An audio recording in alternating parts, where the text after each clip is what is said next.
Kosovo, a name that might not immediately ring a bell for many. Tucked away in the Balkans, nestled among rugged mountains and rolling hills, it's the kind of place you might miss on a map. But don't let its size fool you. Small, sure, but don't let that fool you. Kosovo is a land of rich history and vibrant culture. This place has seen more history than a history textbook factory. From ancient times to modern days, we're talking centuries of empires rising and falling, cultures clashing and blending, and stories being written in every corner, all in this one little spot. Imagine a crossroads, right? A place where paths intersect and destinies are forged. But instead of traffic lights, you've got ancient trade routes. Routes that carried goods, ideas, and cultures. Instead of impatient drivers, you've got armies marching to and fro. Armies that shape the course of history. That's Kosovo, always at the heart of something big, even if it didn't always ask to be. A witness to the grand theater of history, even if it didn't always ask to be. But here's the thing about Kosovo, it's resilient. It's resilient. It's a place that has faced adversity head-on and emerged stronger. It's got this way of bouncing back, of holding on to its identity, and of preserving its spirit. Of holding on to its identity, even when everyone else is trying to slap a label on it. Its traditions and customs are a testament to its enduring spirit, even when everyone else is trying to slap a label on it. From the Romans to the Ottomans, from the Romans to the Ottomans, from Yugoslavia to, well, just plain old Kosovo, this land has seen it all. From Yugoslavia to, well, just plain old Kosovo, this place has a story to tell. A story of resilience, of struggle, and of triumph. This place has a story to tell. So buckle up, because we're about to take a trip through time, Kosovo style. So buckle up, because we're about to take a trip through time, Kosovo style. Hold on to your hats, folks. It's gonna be a bumpy but fascinating ride. Hold on to your hats, folks. It's gonna be a bumpy but fascinating ride. Way back when, before Twitter and traffic jams, the Romans were busy building an empire. And guess what? They had excellent taste in real estate. Kosovo, with its fertile land and strategic location, became part of the Roman province of Dardania. Not bad for a place that wasn't even its own empire yet. We're talking like really way back. Think chariots, togas, the whole shebang. This was the time of emperors with confusing names and impressive plumbing systems. Seriously, Roman aqueducts were no joke. But empires, like your average smartphone battery, have a way of running out of juice. The Roman Empire split, and Kosovo found itself on the eastern side, hanging out with the Byzantines. That's a whole other story for another time, but let's just say things were about to get a lot more ornate.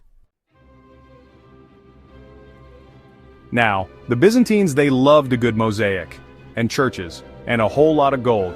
Kosovo became part of their empire and things got pretty lively, historically speaking. Meanwhile, the Serbs were busy establishing their own kingdom just to the north.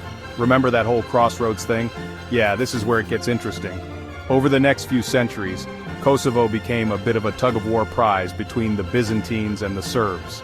Think of it like a medieval soap opera, alliances, betrayals, power struggles, all with really impressive hats. By the 12th century, the Serbs, led by a guy named Stefan Nemanja, try saying that 5 times fast, managed to gain control of Kosovo. It was a big deal, like winning Game of Thrones but with fewer dragons and more monasteries. Section 4. Under the Ottoman thumb, Baklava, Bureaucracy, and Building Projects. Fast forward a few centuries, and the Ottoman Empire, with its love of coffee and complex tax systems, entered the chat. They conquered Kosovo in the 14th century, and let's just say they stayed for a while. We're talking centuries, people. Now the Ottomans weren't all bad. They brought with them beautiful mosques, delicious food, baklava, anyone, and a whole lot of bureaucracy. Kosovo became part of the Ottoman province of Rumelia, and life went on. But, as with all empires, things weren't always sunshine and baklava. There were uprisings, rebellions, and the occasional awkward tax audit. Still, Kosovo's culture continued to evolve, blending Serbian Orthodox traditions with Ottoman influences. It was like a historical smoothie, only with fewer blenders and more minarets.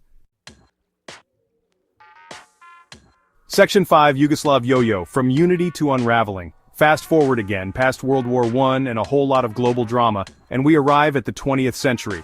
This era was marked by significant changes and upheavals across the globe, and Yugoslavia was no exception. Kosovo, along with a bunch of other territories, became part of the Kingdom of Serbs, Croats, and Slovenes, later renamed Yugoslavia.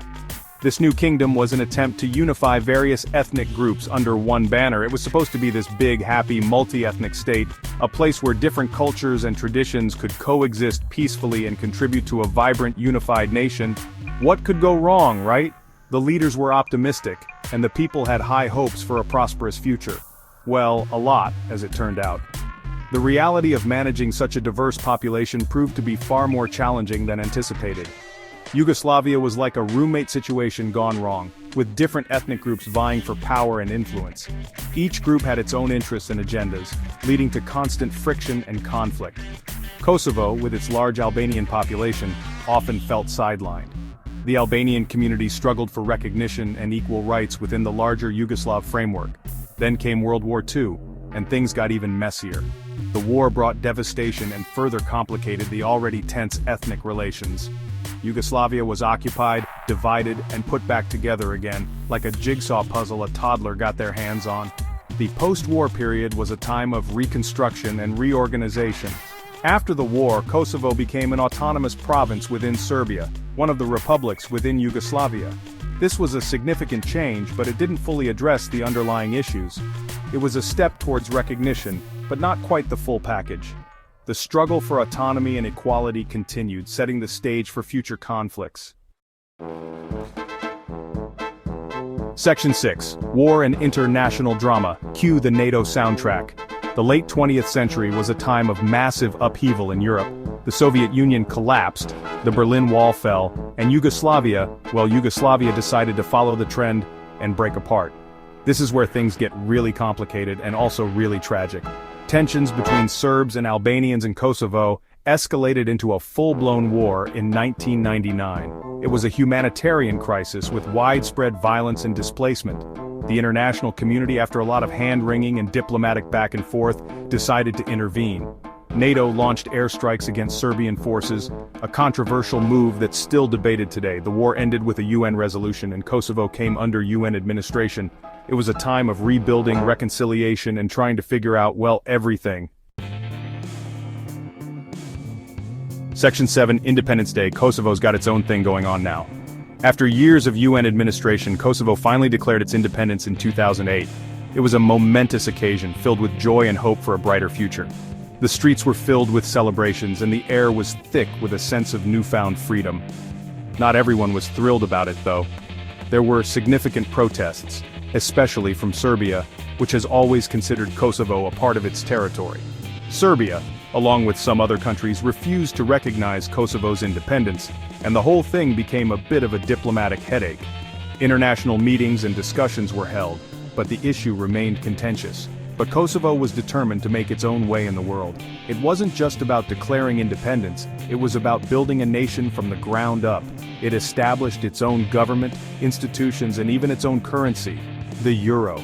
Because why make things more complicated? This move was strategic, aiming to stabilize the economy and integrate more closely with Europe. It's been a long and challenging road, but Kosovo is slowly but surely building its future. New infrastructure projects are underway and there's a palpable sense of progress. There are still challenges, of course.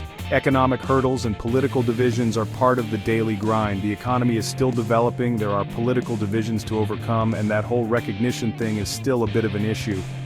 Many countries still don't recognize Kosovo, which complicates international relations and trade. But Kosovo, with its resilience and determination, is proving that even a small country can make a big impact.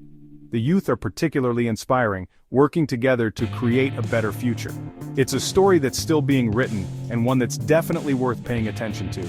The journey of Kosovo is a testament to the power of perseverance and the human spirit.